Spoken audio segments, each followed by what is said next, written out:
Let's be friends. Have you not?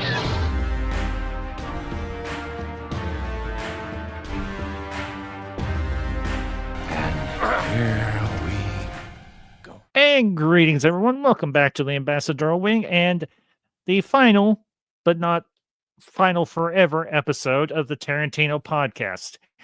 And today, in celebration, granted, a bit late celebration of the month of love, the holiday of romance, we're going to be talking about the movie that started Mr. Quentin Tarantino's career, directed by the late great badass brother of Mr. Ridley Scott, Tony Scott's True Romance.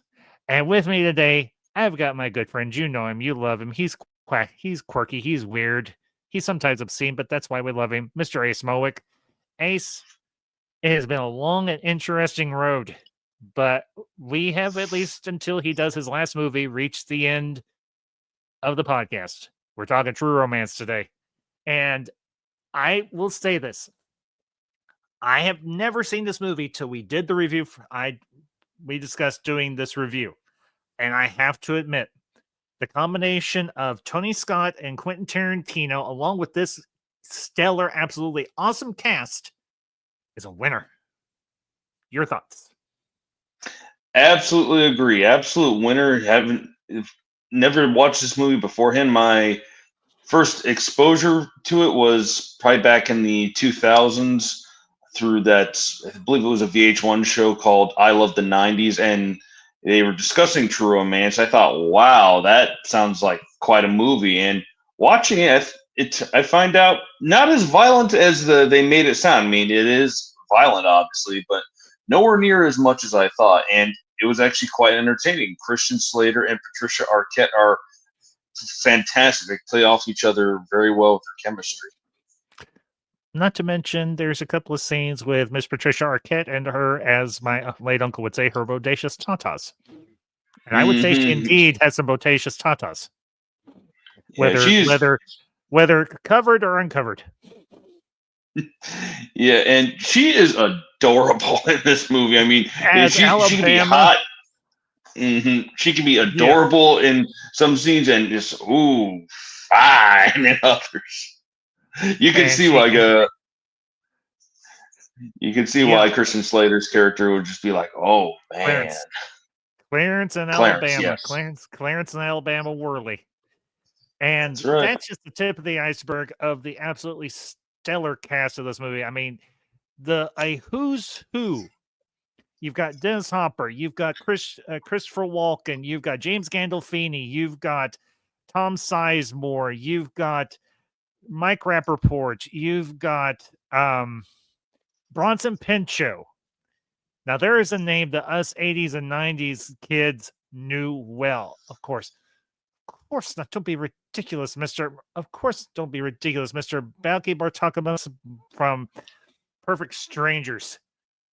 I mean, this was a cast to die for. I mean it. Mm-hmm. And even though Christopher Walken had one official scene and one deleted scene, so he technically only had 2 scenes in this movie, he absolutely nailed it. And of course, so did Dennis Hopper.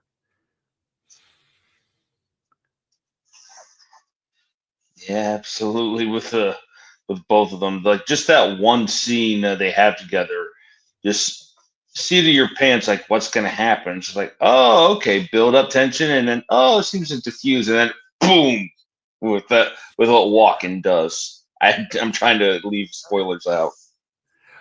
Well, I mean, this is a first time reaction review for the two of us because we, like I said, we've never seen up until we decided to review this movie. So I would say spoilers are free to be unloaded. But the monologue between Dennis Hopper's character and Christopher Walken, the whole thing about the ethnic background of Sicilians. Wow. I have never heard that certain N-word dropped so many times except by Mr. Samuel Jackson. Oh, and fun fact, Samuel Jackson has a cameo in this movie early on. And another fun fact, I completely forgot about this.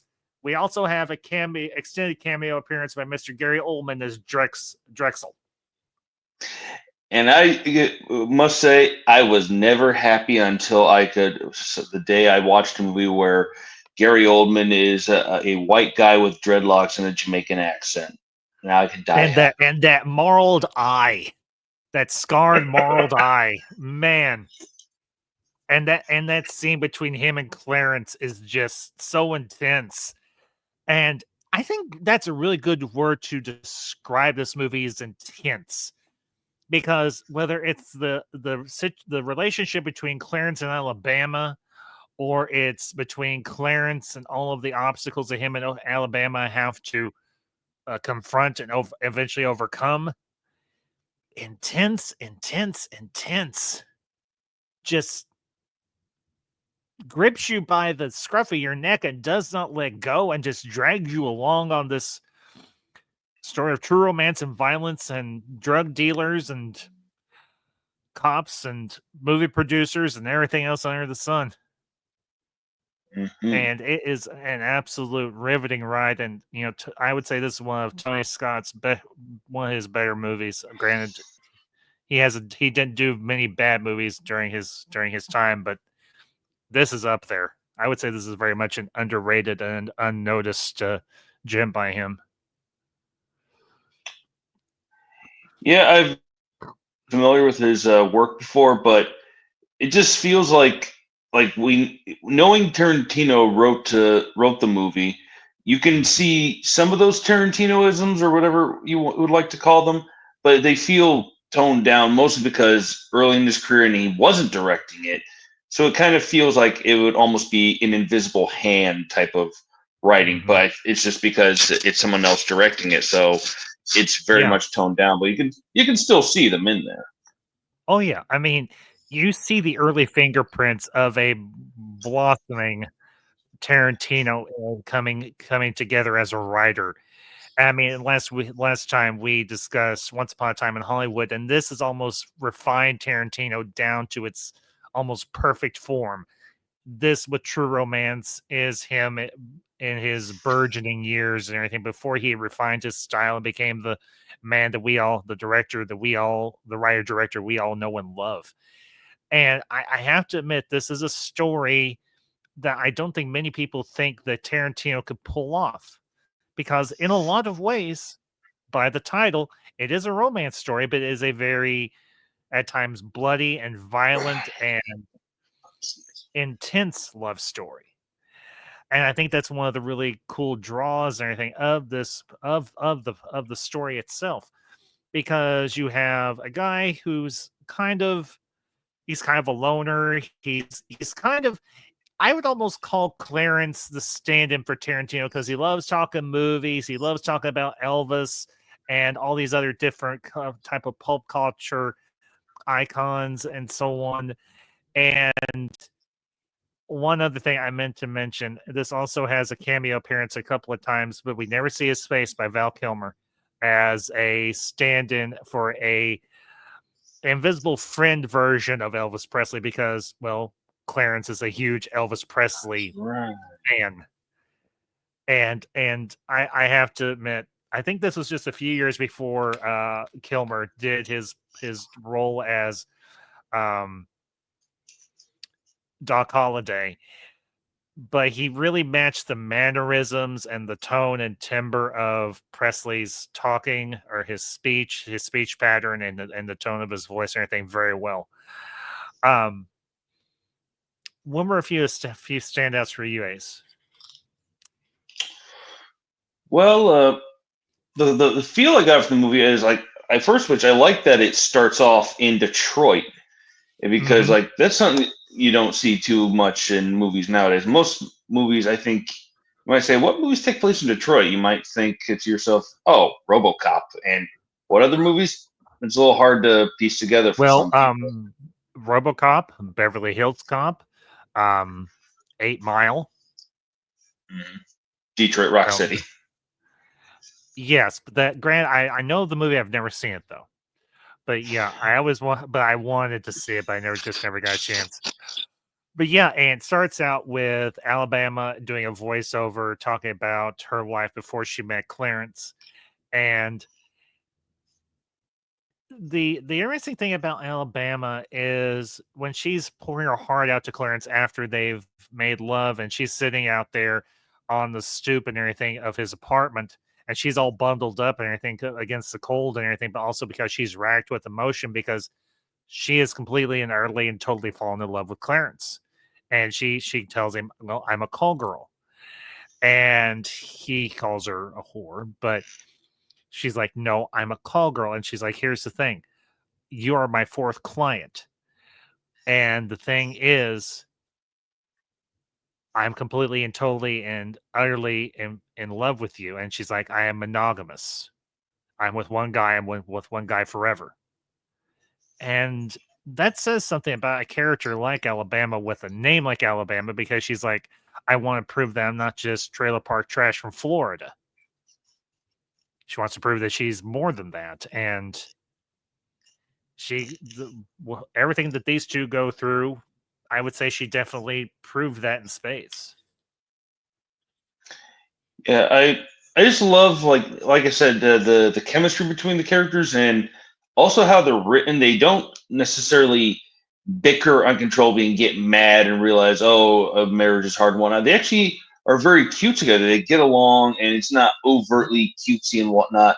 They do have some moments like where they need to have like some straight talk, but they're not like talking down to each other to the point of them No. kind of wondering, like, did I make a mistake? Like, no, they you could see they do love each other, even if they rushed into a marriage and whatnot. I mean, common sense people would say, wait, you knew each other a day and had sex and you guys are in love. But you actually kind of it works here. It's something I don't typically would Yeah. say about some movies, but it just how they interact with each other and how they treat each other very nicely. Like Mhm. it just works for me.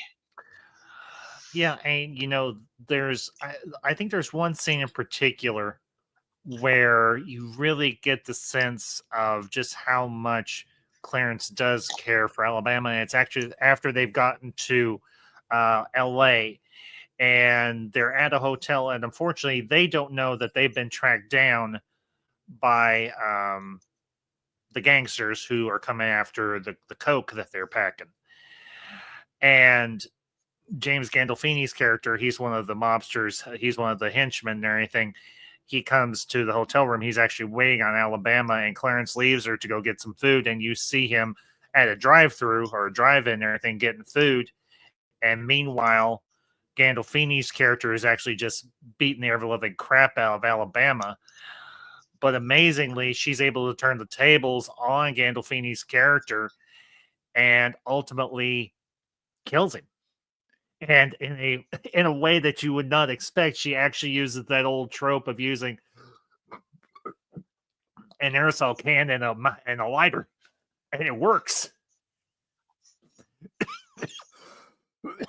She sets poor old Tony Soprano on fire. Mm-hmm.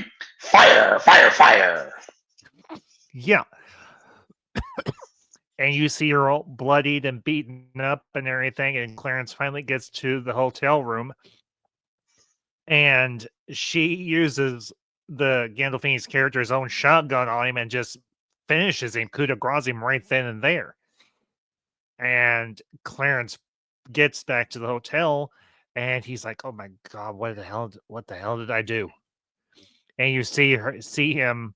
They're sitting on a park bench by the beachfront and everything, and he's trying to clean her up as best as he can and everything with the first aid kit. And you can tell he's really ripped up by leaving her alone for as long as he did just to go get some damn food and taking as long as he did because he stopped to talk to some rando about his appreciation of Elvis and so on.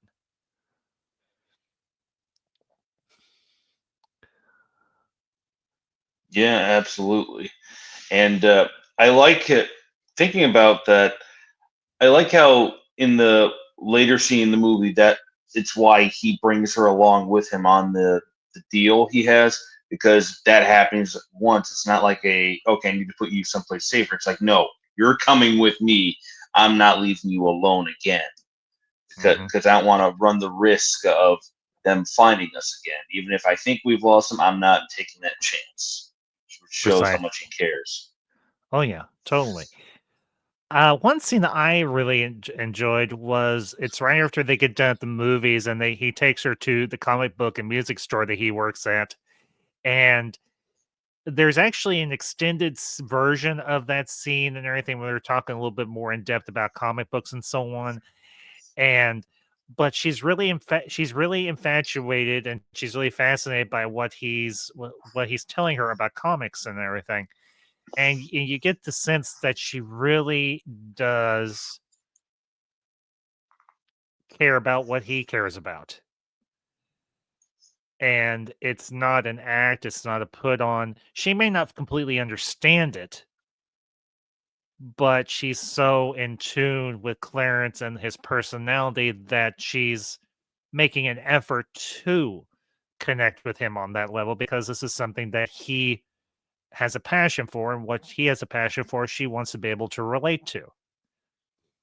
And I would say there are a few things more romantic that a couple, whether it's like with whichever way it goes, whether it's the man to the woman or the woman to the man, that is a real sign of true dedication, and I would say even true love.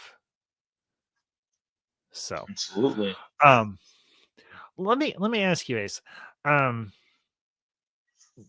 we talked just in passing about the scene between Hopper and between Clarence's father and Christopher Walken's character, the mobster.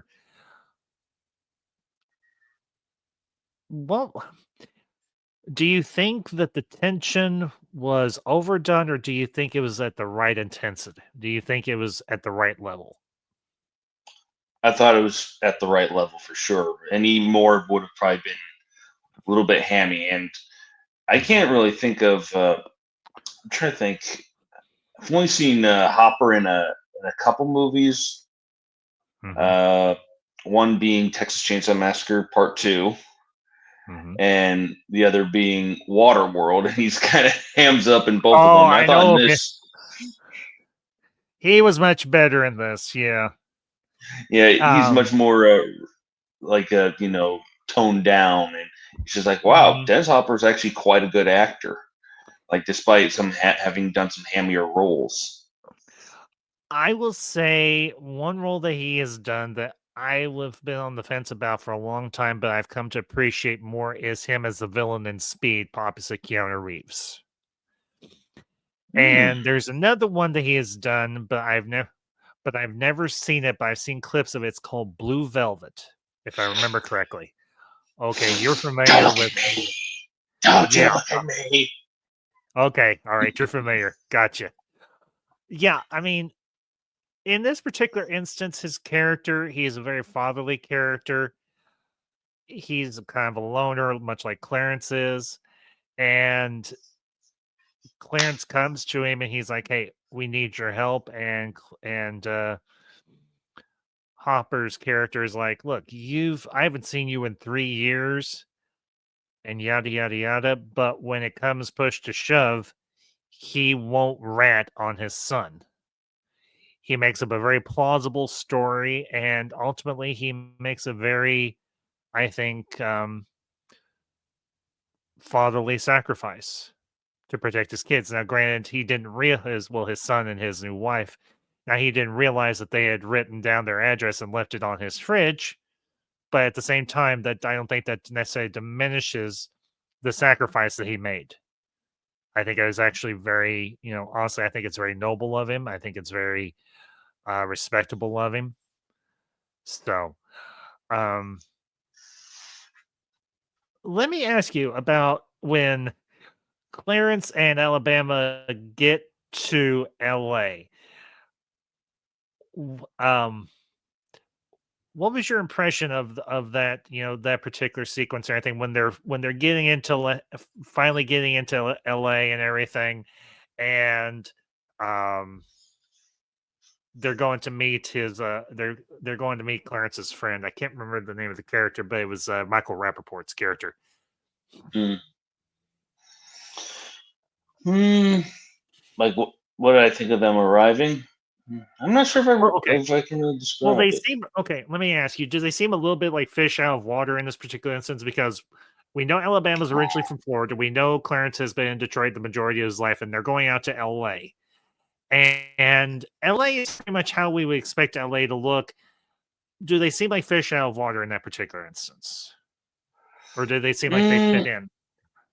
I'd say like from my perception was they kind of fit in. It was because if they were more fish out of water, they might have been like looking around more, like taking in like, oh, we're in L.A. and they seemed kind of at home in L.A. Like not making a big thing of like oh my God, we're in L.A. or even being shown like Yeah. L.A. They're just kind of enjoying themselves. Yeah, although once they get to Rappaport, Floyd, the podhead played by Brad Pitt. Whoever thought we would actually enjoy Brad Pitt playing a pothead? I mean, It's his true he is calling. one. It is totally Floyd's true calling. I mean, he's got the do rag, he's got the bong, he's got the wavy blonde kind of stringy grungy hair, and I went to school with people like that. I did too. I was actually friends with a few of them, but I never partook. They offered, but I never partook. But they never looked bad. They never looked down on me for it. So, but I have to admit, meeting when they're like when Rappaport's character is like, Floyd smoked the majority of your freaking letters to me, dude. Use them as raps. Like, good grief, how big were those freaking letters? Like, seriously. And how much weed did he have stuffed into those letters? I mean, that'd be like a joint the size of the one like from History of the World Part 1. Or the one that from the Cheech and Chong movie where it's partially dog crap. Yeah. I've never seen either one of those, but I can imagine. Yeah. Yeah, Oh, I know can what I'm believe sending that. you later. Oh dear Lord, please. Dude, don't do this to me. And anyway, you're evil. You are evil. But that kind of brings something to mind. The interesting thing is, yeah, we have Drexel, who is a pimp, and he deals in drugs. But if you don't rile him up, he almost seems like a semi-chill dude. But Clarence riles him up, and he's like, "You ain't looked at the naked women on my TV. You haven't sat down and ate my Chinese food. You just been clocking me, boy." Because Clarence is just staring him down, and it almost, here's the thing: this movie doesn't necessarily have a villain, which I think is actually rather unique if you think about it. Yeah, you've got the mobsters who are trying to track down their drugs, but in a way, that's almost what mobsters do. Somebody steals from them, they're going to track them down. Now, yeah, we like Clarence and we like Alabama, but technically speaking, they are holding property that doesn't belong to them. So in a way, the mobsters are not necessarily in the wrong of trying to track them down and get their drugs back. And then, of course, once they get to LA and everything starts turning around, Clarence in Alabama, you get the cops involved because Bronson Pinchot's character, Elliot, gets pulled over after his girlfriend or call girl or whatever pops a bag of Coke right in his damn face. And the cop pulls him over. And Bronson Pinchot's character is like, hi. And I'm thinking, are you greeting him or are you telling him what state you're in? Because you just had a whole bag of coke just popped in your face. And I have What to a say, waste. I wouldn't know. Never done it. Don't really plan on it either. But yeah, I have to admit, I think they probably use a similar mixture for the coke in this movie that they probably use in Scarface. Because if you know, you know. The Most scene in likely. Tony's office with the big mountain of the stuff. Mm-hmm. And I have to wonder, how much did they partake in to figure out just exactly the consistency for what they need to make it look like realistic cocaine? You got inquiring minds want to know. Well, also keep in mind, Clarence did specify in the movie. Now that's uncut cocaine, so they would have to distinguish between a cut cocaine and an uncut one. 100% pure. And he's got like $1 million worth of it. He's asking for only 200,000. And that whole scene where they're talking to the movie producer, I can't remember the name of the actor who played him, but I remember I have seen him in other things before. I can't for the life of me remember the name of the actor, but I have seen him in. Wait a minute. He was actually in an episode of Star Trek: The Next Generation. I remember that. I remember him from that, but I can't remember the actor's name. But that whole scene where they're in they're at the hotel, and that's a really nice hotel. I'm not gonna lie. Don't make them look Very. that no more. Nope. Sadly not. And they're running the dailies for a new movie or an old movie that the producer is working on. And they're talking about this movie called oh, for heaven's sakes, I can't remember the name of the movie now. Back in a Something body about bag or body. something. Yeah, back in body bags. And Clarence is talking to him and says, "Hey, I had a family member who was actually in Nam, and they said that was one of the best Vietnam movies that they have ever seen." And then later on, he's talking to himself, but he's not talking to himself. He's talking to Elvis, his Elvis self, in a manner of speaking. And he's like, "I wasn't bullshit the guy. I was like, I really did like the movie." And imaginary Elvis is like, "Yeah, of course you weren't bullshitting him. You were being sincere. You're being true. You're being true to your word. You were being honest." Of course, it was Elvis saying it, so he was kind of saying it in a more Elvish style. I know what you meant. Imagine if Tolkien wrote Elvis. The earth has changed. Oh, I I feel it in the water. Oh, I feel it in the earth. Oh. Okay, I'll stop. Good. Hey, I couldn't come up with nothing this time. No, it's okay. And here's a fun fact. I was actually doing some research. Christian Slater was in another movie where Elvis Presley was the central focus. And you may have heard this movie. And folks, if you've heard of it yourselves, please let us know down in the comments. It's a little film from 2001 called 3,000 Miles to Graceland.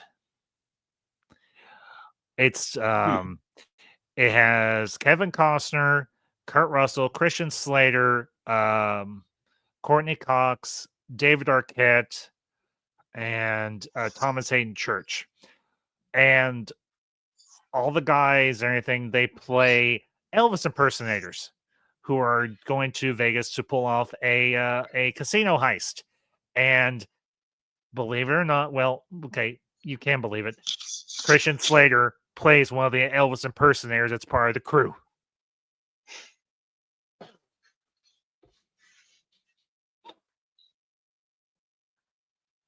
I've actually seen the movie a couple of times. I actually really enjoyed it. It's been a while since I've seen it though. But kind of I don't want to say underrated Costner and Kurt Russell film, but I would say very enjoyable.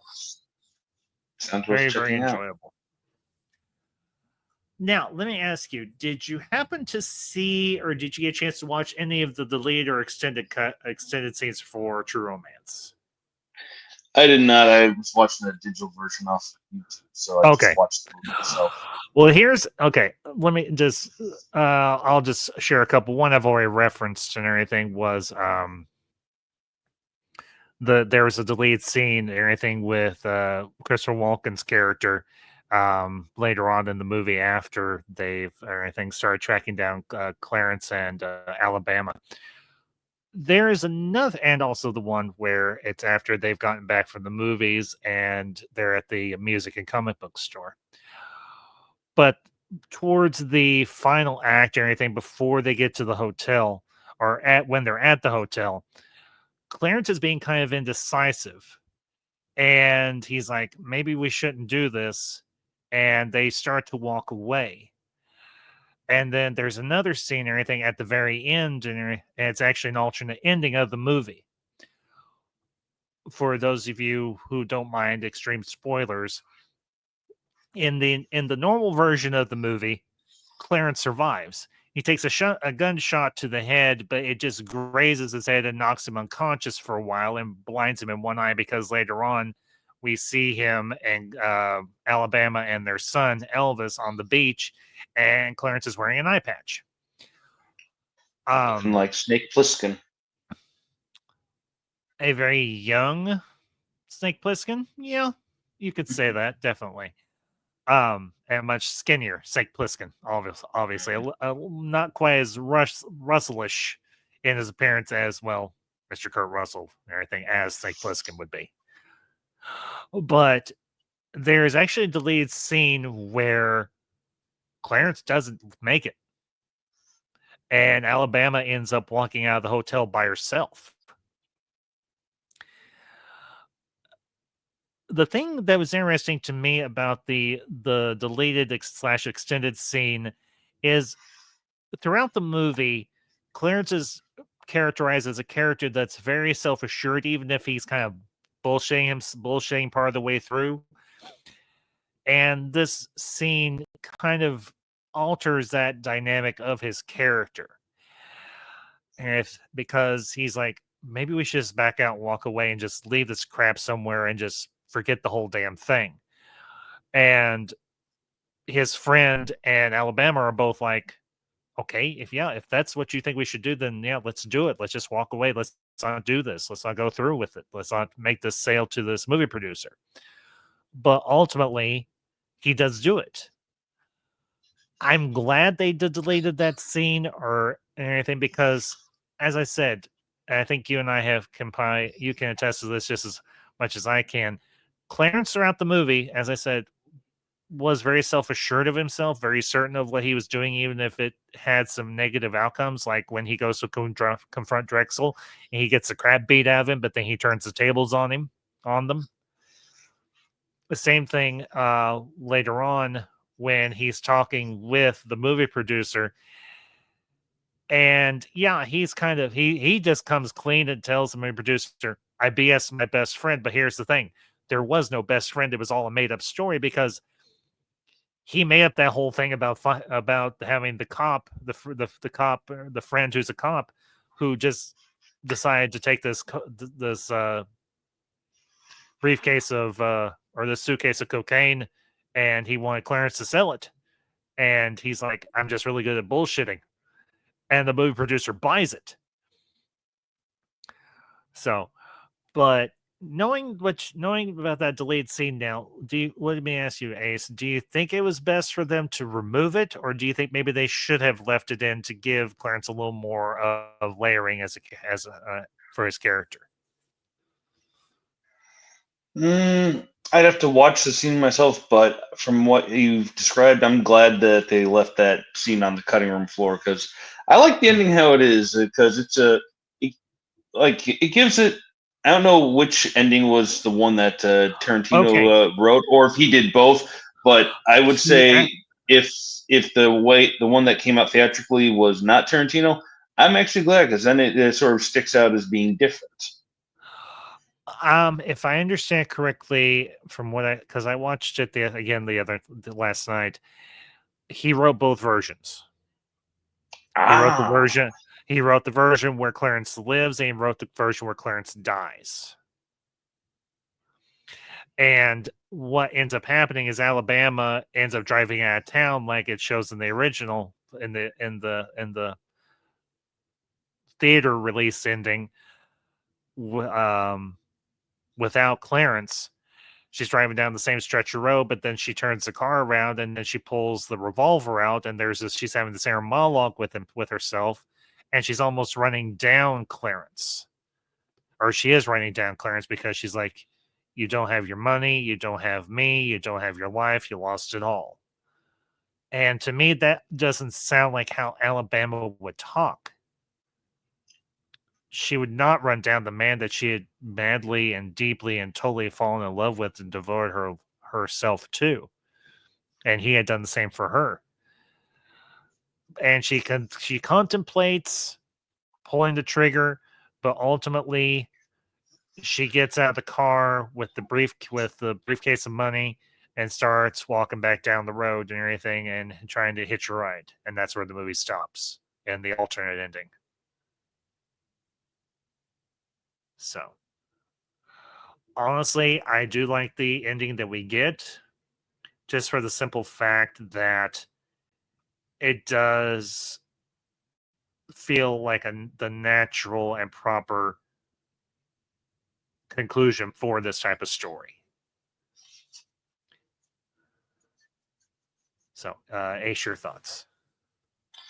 I absolutely agree. And the overall feel I got from the movie is like you're reading those old dime store books that were crime fiction. Because like within this last year, I read a book kind of in that same vein called Shrinkage by Chuck Dixon, a novel of petty theft. It was labeled, and it takes place in New York. But I kind of got like similar vibes about this kind of guy, who kind of gets in something. He's doing what he thinks is a small time thing, but gets involved in a bigger situation. And obviously, to a different degree, Clarence is likable. The guy in the book is a little bit more of a loser sort of thing, not a lovable loser necessarily. But it kind of gave me the same vibes of that, the dirtiness of the environment of who he interacts with and so forth. And Clarence is very much likable. So, like with that crime fiction dime store feel I got from the movie, I like how the ending is kind of a unexpected twist. Like you didn't see this coming, but it's actually done well that you do like it. Yeah. You're describing what we would probably call in Tarantino's universe a pulp novel or a pulp fiction. Yes. Yes. So, yeah, and you could almost call this a precursor for Pulp Fiction in some ways, because you get the same. I almost got the same vibe from Clarence in Alabama that you get from uh, Tim Roth and Jessica Plummer's characters in Pulp Fiction. Um, the couple that robs the diner at the beginning and then comes Honey back Bunny. around at the end. Honey Bunny and I can't remember the other nickname. Pumpkin, I think. Pumpkin, yeah, Pumpkin and Honey Yeah. Bunny, yeah, totally. But I have to admit, now that I've seen True Romance, I was debating, where do I put this in the collection? Physically, where do I put this in the collection? Do I just stick it up in the journal section, or do I put this down with Tarantino's work? And ultimately, I had to put it with the other Tarantino films. The only one I don't have in physical on physical copy is Once Upon a Time in Hollywood. We have that digitally, but I'm going to get a copy. But let me ask you, now that we have seen and now we have reviewed all of Tarantino's films, where do you rank True Romance? Granted, he did not direct it, but he did write it. So, where would you rank this with his other films, or would you put it separately from? I And if would so, definitely rank it with if his other so, movies. okay, But where I would rank it, okay. I I don't know. I'd probably put it somewhere in the upper mids, approaching the higher ones. But it's hard for me to like. I'd have to look at the entire catalog of his work again, then remember. Oh yes, I put this one here, that one there, or so on and so forth. But let me just see if feel free to say something. I'm just trying to put in my mind what my top five is at least, so I can say how close it is. If it, for myself, speaking for myself, where would I rank True Romance? Looking at all his films, I would definitely put this in between. I would definitely put this in between Pulp Fiction and Inglorious Bastards and everything. If Pulp Fiction is my number one, which it varying from day to day, it kind of is. I would put Pulp Fiction, then Jackie Brown, then Inglorious, then True Romance, then Django, then Kill Bill, volumes 1 and 2, then Hateful Eight. That would be my rough listing. Okay, I'm trying to think how I would list it. I would probably Well, let me ask you this. Let me ask you this. What would your ranking for the movie just on its own be? Say out of 10, what would your ranking for True Romance be? I would say an 8 out of 10 myself. Okay. I'm honestly in the same ballpark. Grant, this doesn't have. It's lacking in certain ways in some of the Tarantinoisms, as you mentioned earlier, that we know him so well for, just because it's directed by Tony Scott. But don't get me wrong, Tony Scott, he did action movies and he did them very, very well. The guy was by no means a slouch as a director. I mean, obviously he's the brother of, or was the brother of Ridley Scott. Not to mention the man directed wearing shorts, a cap, and smoking a freaking big ass cigar. Just saying. But anyway, yeah. Where would you, if you were starting to say about where you would rank this with Tarantino's other films, just ballpark. I'd probably put it close to the top 10, like maybe the 7th or the 6th spot, because I put my top 10 as like Once Upon a Time in Hollywood, Hateful Eight, Kill Bill, Pulp Fiction, and dang, I can't remember what I put for number 5. Jackie Brown, maybe. It might have been Jackie Brown, or it could have been Jackie Brown's, Django. because both of those are badass. You know, here's an interesting little theory that just popped in my head. What if Jackie Brown is actually a distant relation or ancestor of Django? Interesting theory. In a Tarantino universe where all his characters are sort of connected to one another, what if Jackie Brown is a distant descendant of Django? I can't remember Django's last name off the top of my head, but yeah. What if she's a distant relative of Django? It could happen.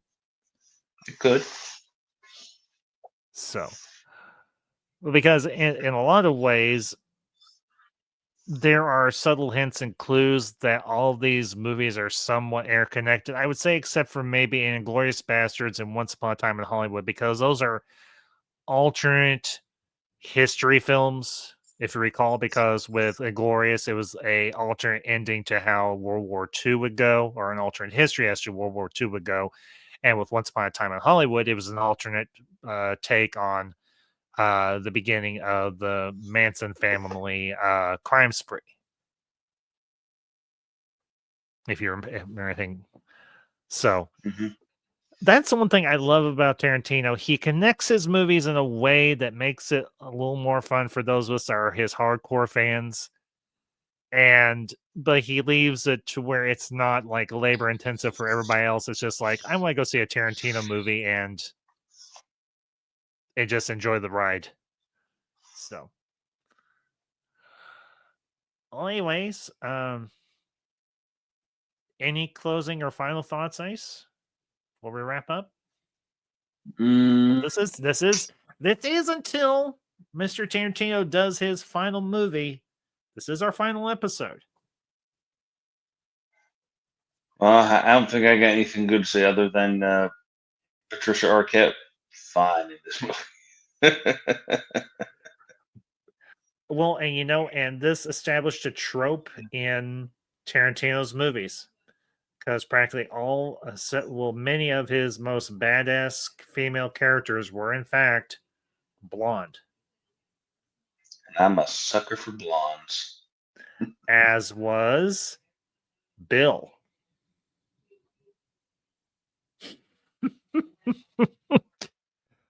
Difference between me and Bill is I understand Superman. As Mr. Esteban Villejo said, he was a sucker for blondes. So, as for myself, as a kid, as a teen of the 90s, grew up in the 90s, watching Tarantino's movies, whether it was in the theater or on VHS or DVD. This has been a really fun trip, and I hope all of you who have tuned in for these episodes or caught anything as they've been released, I hope you all have enjoyed it as well.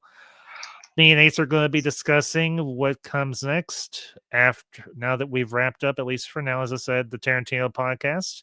And obviously keep an eye on our social medias, anything on Instagram and X. Well, X for me and Instagram, just Instagram for this big lunk over here, because he don't like X.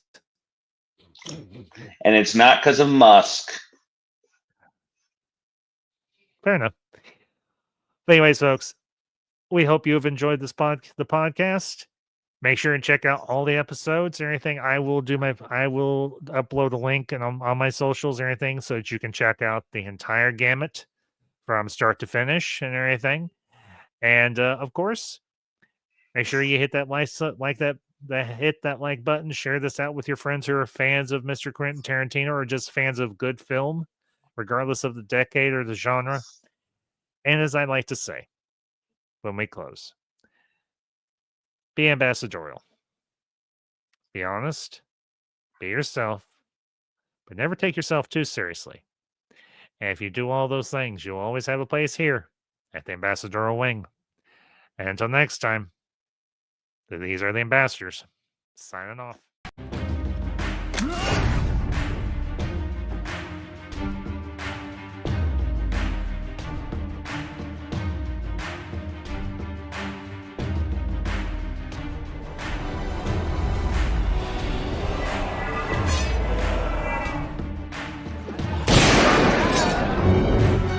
Let's be friends.